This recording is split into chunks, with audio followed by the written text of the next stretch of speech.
بسم اللہ الرحمن الرحیم۔ السلام علیکم عزیز طلباء و طالبات، اس آن لائن تعلیمی پروگرام میں جاوید اقبال جاوید آپ سب کا خیر مقدم کرتا ہوں۔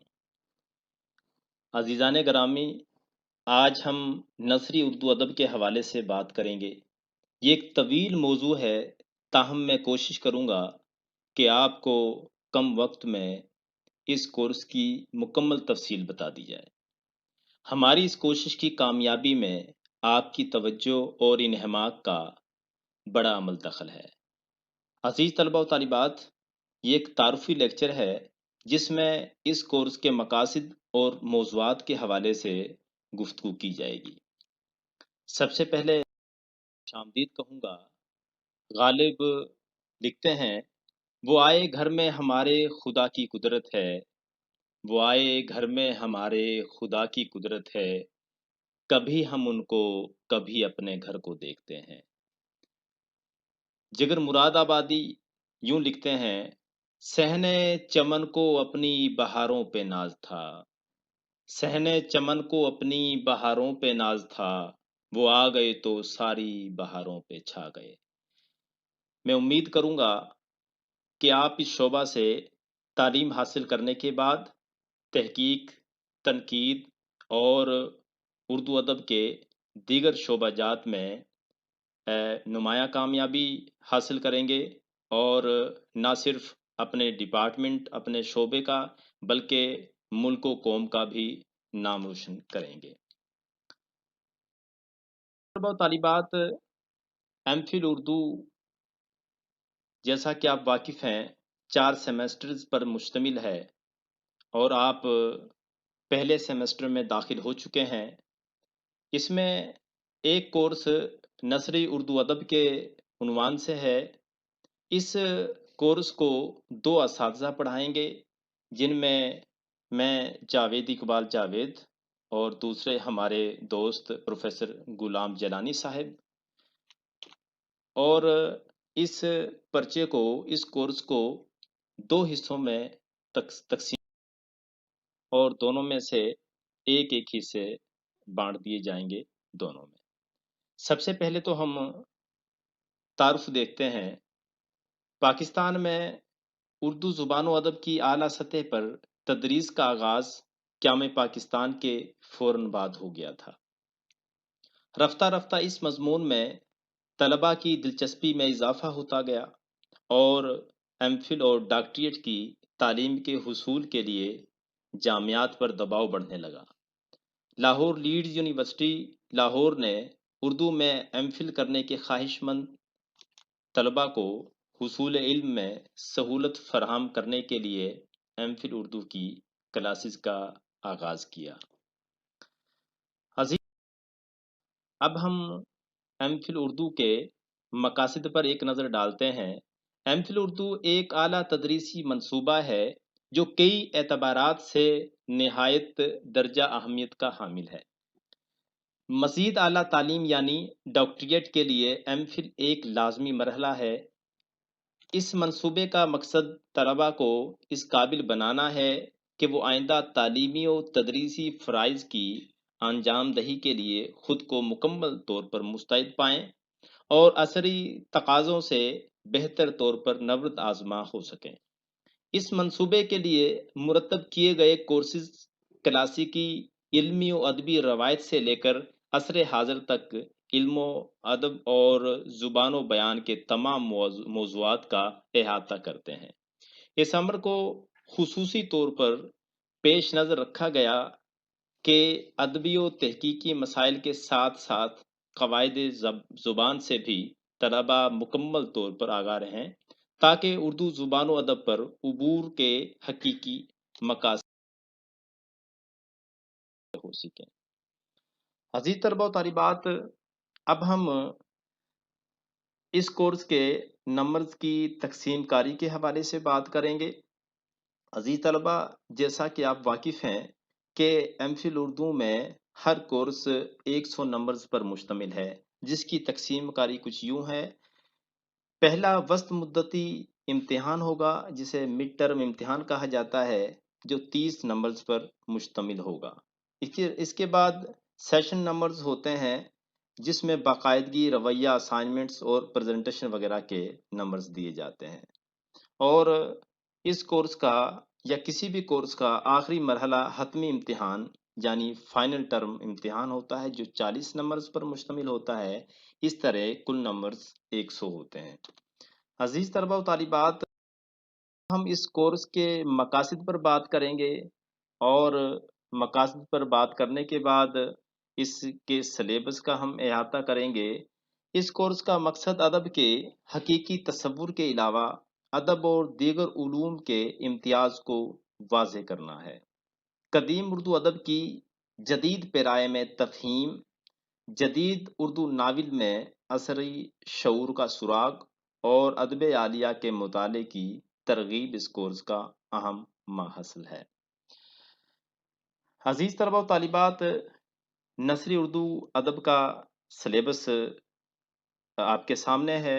میں اس سلیبس پر بات کروں گا اور پھر میں آپ کے لیے یہ بات بھی واضح کر دوں گا کہ کون سا حصہ کون سا استاد پڑھائے گا۔ سب سے پہلا حصہ اور موضوع ادب شناسی کا ہے۔ ادب شناسی میں مسائل و مباحث، ادب، تاریخ، مذہب، افسانوی ادب کی غایت، ان موضوعات پر بات ہوگی۔ اور بے جز داستان ہے، داستان کے محرکات اور عناصر، داستان کی ثانوی اقسام، اردو کی اہم داستانیں، باغ و بہار اور فسانہ عجاب کا فنی جائزہ لیا جائے گا۔ جیم جز ہے جو ناول پر مشتمل ہے۔ اس میں داستان اور ناول میں فرق، ناول کی اقسام، ناول کے عناصر ترکیبی، اردو ناول کی تاریخ، ڈپٹی نذیر احمد دہلوی، پنڈت رتن ناتھ سرشار لکھنوی، مولانا عبدالحلیم شرر اور مرزا محمد ہادی رسوا کا خصوصی مطالعہ اس حصے میں شامل ہے۔ اسی طرح ایک موضوع جدید اردو ناول پر مشتمل ہے جس میں مسائل و مباحث، جنگ عظیم اول اور جنگ عظیم دوم کے اثرات، تقسیم ہند کا واقعہ، پاکستان کے سیاسی حالات، سقوط ڈھاکہ، مارشل لا حکومتیں۔ اسی طرح قرۃ العین حیدر، اس کا ناول ہے گردش رنگ چمن، جمیلہ ہاشمی کا ناول دشت سوز اور عبداللہ حسین کا ناول نادار لوگ کا خصوصی مطالعہ کیا جائے گا۔ جیسا کہ میں نے پہلے عرض کی کہ اس کورس کو 2 حصوں میں تقسیم کیا گیا ہے، ایک داستان پر مشتمل ہے اور دوسرا ناول پر مشتمل ہے۔ داستان کا حصہ میں یعنی جاوید اقبال جاوید پڑھاؤں گا، اسی طرح جو ناول کا حصہ ہے وہ پروفیسر غلام جیلانی صاحب پڑھائیں گے۔ اس کورس کی تفہیم کے لیے، اس کو سمجھنے کے لیے اور اس کے موضوعات کو سمجھنے کے لیے کچھ کتابیں تجویز کی گئی ہیں۔ آپ سے میری یہ درخواست ہوگی کہ آپ یہ کتابیں خریدیں۔ اگر یہ تمام کتابیں نہیں خرید سکتے تو کم از کم وہ کتابیں خریدیں جو آپ کے موضوع کے بہت ہی متعلقہ ہیں۔ ان کتب میں پہلی کتاب باغ و بہار اور مرتب رشید حسن خان، دوسری کتاب فسانہ عجائب مرتب رشید حسن خان، تیسری کتاب Ibn Ulwaqt Deputy Nazir Ahmad Dehlvi, Technical Publishers Lahore سے 1993 میں زیور طبع سے آراستہ ہوئی۔ اسی طرح کتاب نمبر 4 فسانہ آزاد پنڈت رتن ناتھ سرشار مجلس ترقی ادب لاہور 1961 میں شائع ہوئی۔ فردوس بری ناول ہے، یہ مولانا عبدالحلیم شرر نے تحریر کیا ہے، مجلس ترقی ادب لاہور سے 1961 میں شائع ہوا۔ کتاب نمبر 6 امراؤ جان ادا مرزا محمد ہادی رسوا سنگ میر پبلیکیشنز لاہور سے 2002 میں زیور طبع سے آراستہ ہوئی۔ اسی طرح گردش رنگ چمن قرۃ العین حیدر مکتبہ دانیال کراچی سے 1987 میں زیور طبع سے آراستہ ہوئی۔ کتاب نمبر 8 دشت سوس جمیلہ ہاشمی کی کتاب ہے، رائٹرز بل کلب نے لاہور سے شائع کی 1983 میں۔ نادار لوگ عبداللہ حسین سنگ میر پبلیکیشنز لاہور سے 1996 میں زیور طبع سے آراستہ ہوئی۔ ایک کتاب نمبر 10 داستان سے افسانے تک سید وقار عظیم، یہ کتاب اردو اکیڈمی سندھ کراچی سے شائع ہوئی 1961 میں۔ اسی طرح داستان در داستان سہیل احمد خان نے یہ کوسین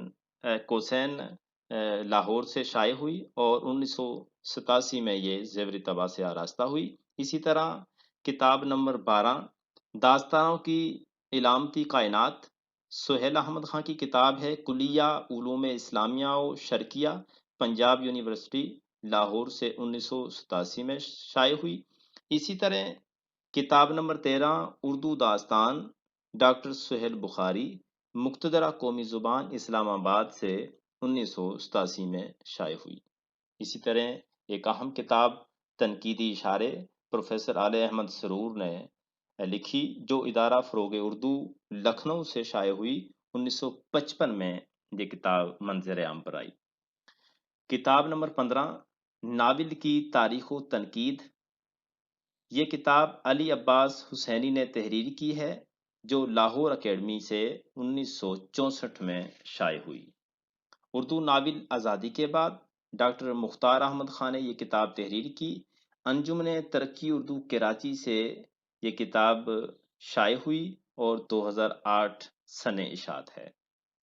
اسی طرح اردو ناول 20ویں صدی میں عبدالسلام نے یہ کتاب تحریر کی ہے، اردو اکیڈمی سندھ کراچی سے یہ شائع ہوئی اور سنِ اشاعت 1973 ہے۔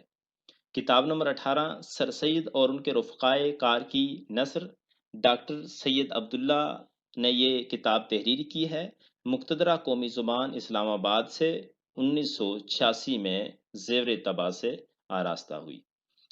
کتاب نمبر 19 مولوی نذیر احمد دہلوی احوال آثار، ڈاکٹر افتخار احمد صدیقی نے یہ کتاب تحریر کی ہے اور مجلس ترقی ادب لاہور سے 1971 میں یہ کتاب شائع ہوئی۔ قرۃ العین حیدر اردو فکشن کے تناظر میں، مرتبین حسن ظہیر، ڈاکٹر ممتاز احمد خان۔ مطلب یہ کتاب قرۃ العین حیدر اردو فکشن کے تناظر میں، اس کتاب کو دو مرتبین نے مرتب کیا ہے، ان میں حسن ظہیر صاحب اور ڈاکٹر ممتاز احمد خان۔ یہ کتاب انجمن ترقی اردو سے شائع ہوئی اور 2008 اس کی سنِ اشاعت ہے۔ اسی طرح ایک کتاب ہے اردو نثر کی داستانیں، ڈاکٹر گیان چند جین کی یہ کتاب ہے، جو انجمن ترقی اردو سے 1954 میں شائع ہوئی۔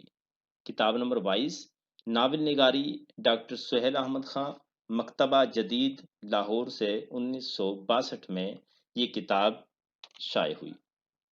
ایک بہت اہم کتاب اردو ناول کی تنقیدی تاریخ، ڈاکٹر احسن فاروقی نے سندھ ساگرہ کراچی سے 1968 میں یہ کتاب شائع کی۔ عزیزان گرامی، یہ 23 کتابیں ہیں، ان کے علاوہ اور بھی بے شمار کتابیں ہیں، ان گنت کتابیں ہیں، لیکن کوشش یہ کی گئی ہے کہ ان کتابوں کا ذکر کیا جائے جو اس موضوع سے متعلقہ ہیں اور جن میں ان موضوعات کی ترجمانی ملتی ہے۔ آپ سے درخواست ہے کہ آپ ان میں سے وہ کتابیں خرید لیں جو آپ بہتر سمجھتے ہیں کہ موضوع کے زیادہ قریب ہے، ورنہ میں تو یہ کہوں گا کہ آپ کوشش کریں کہ یہ ساری کتابیں خرید لیں یا زیادہ سے زیادہ کتابیں خریدنے کی کوشش کریں۔ عزیز طلبہ و طالبات، یہ تعارفی لیکچر دیکھا، اس میں ہم نے ایم فل اردو کا تعارف دیکھا اور اس کورس یعنی نثری اردو ادب کا تعارف ہم نے کیا، اور اسی طرح ہم نے اس کے جو موضوعات ہیں ان پر تفصیلاً بات کی ہے، اور اسی طرح آخر میں کتابیات کا ذکر کر دیا ہے، اور یہ ان کتابیات میں سے آپ کچھ کتابیں خرید لیں تاکہ تفہیم میں آسانی ہو جائے، اور یہ سارے موضوعات جو ہیں وہ اچھے طریقے سے آپ کی سمجھ میں آ جائیں۔ امید ہے آپ کافی حد تک بہت سی چیزیں سیکھ چکے ہوں گے انشاءاللہ۔ اب ہم اگلے لیکچر میں باقاعدہ اپنے موضوع کی طرف آئیں گے۔ بہت شکریہ، اللہ حافظ۔